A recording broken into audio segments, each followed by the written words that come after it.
Assalamualaikum warahmatullahi wabarakatuh. Selamat pagi anak-anak, apa kabarnya? Semoga baik-baik saja ya.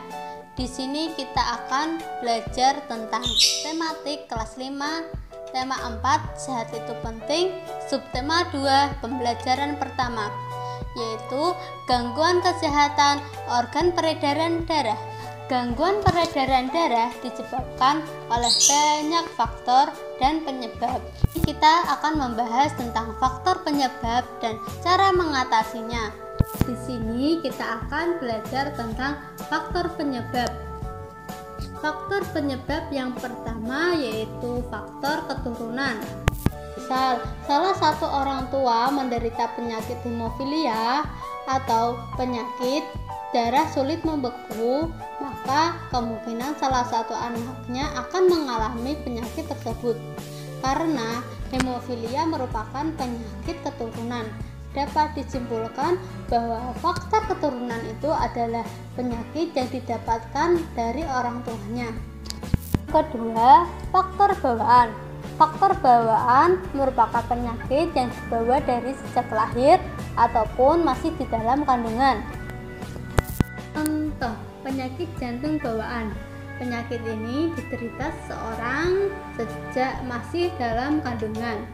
Biasanya kelainan dalam katup jantung yang mengakibatkan darah yang mengandung karbon dioksida bercampur dengan darah yang mengandung oksigen. Ketiga, yaitu produksi sel darah putih berlebih. Produksi sel darah berlebih akan mengakibatkan keseimbangan posisi darah terganggu, sehingga menyebabkan gangguan pada peredaran darah. Keempat, yaitu kekurangan gizi atau kekurangan zat besi.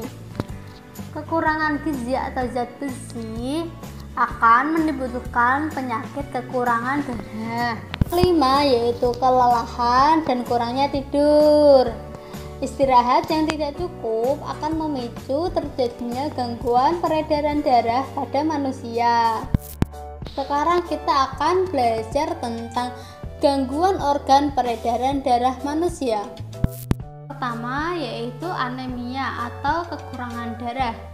Penyakit anemia atau kekurangan darah adalah penyakit yang kekurangan sel darah merah. Dari anemia yaitu tubuh merasa lemah dan cepat lelah. Kadang anggota tubuh mengalami kesemutan dan jantung berdebar-debar. Penyakit ini dapat disebabkan oleh kekurangan zat besi. Kedua, yaitu leukemia atau kanker darah. Jadinya leukemia karena produksi sel darah putih yang terlalu banyak, yang mengakibatkan keseimbangan posisi darah terganggu. Gejala pada leukemia yaitu rasa lelah dan lemah dan kurangnya nafsu makan, lama-kelamaan timbul nyeri pada tulang, serta terjadi pendarahan pada di beberapa tubuh, contohnya yaitu pada hidung. Yang ketiga yaitu jantung koroner. Jantung koroner disebabkan oleh penyumbatan arteri jantung yang menyebabkan aliran darah ke jantung berkurang. Jantung koroner dapat disebabkan karena mengonsumsi makanan yang berkolesterol tinggi dan darah tinggi. Keempat, yaitu stroke, yaitu penyakit yang disebabkan oleh pembuluh darah otak pecah atau tersumbat. Akibatnya, pasokan darah ke otak terhambat, sehingga otak tidak dapat mendapat asupan oksigen dan nutrisi. Disebabkan oleh pola makan yang tidak sehat, misal sering mengonsumsi makanan yang berlemak dan mengandung garam yang terlalu tinggi. 5, yaitu hipertensi atau tekanan darah tinggi. Penyakit ini ditujukan pada tekanan darah tinggi jika diukur dengan alat pengukur tekanan darah yaitu tensimeter. Hipertensi dapat mengakibatkan timbulnya penyakit lain, yaitu pada pecahnya pembuluh darah pada otak atau penyakit jantung. Gejala hipertensi yaitu sesak sesak napas dan sering melakukan pekerjaan berat. Kemudian terasa nyeri di kepala dan jantung berdebar-debar.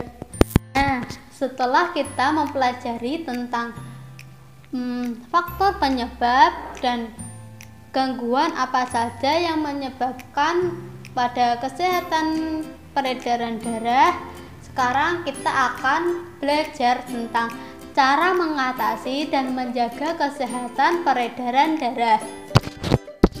Yang pertama yaitu istirahat dengan cukup. Istirahat dengan cukup dapat membuat kita terhindar dari gangguan penyakit peredaran darah. Karena jika kekurangan istirahat atau istirahat tidak cukup dapat memicu terjadinya stroke, hipertensi, dan detak jantung yang tidak normal. Kedua yaitu makan makanan yang sehat yang mengandung zat besi dan vitamin lainnya. Melalui makanan yang sehat dari kacang-kacangan, daging merah, sayur kangkung, sayur bayam, hati, dan lain-lainnya membuat tubuh kita merasa sehat dan bersemangat untuk melakukan aktivitas sehari-hari. Ketiga yaitu berolahraga secara teratur.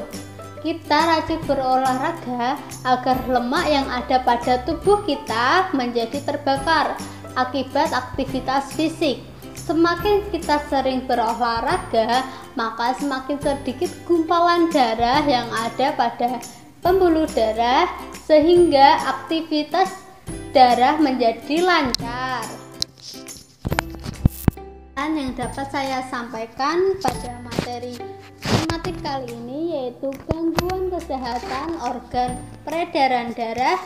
Selebihnya mohon maaf. Wassalamualaikum warahmatullahi wabarakatuh.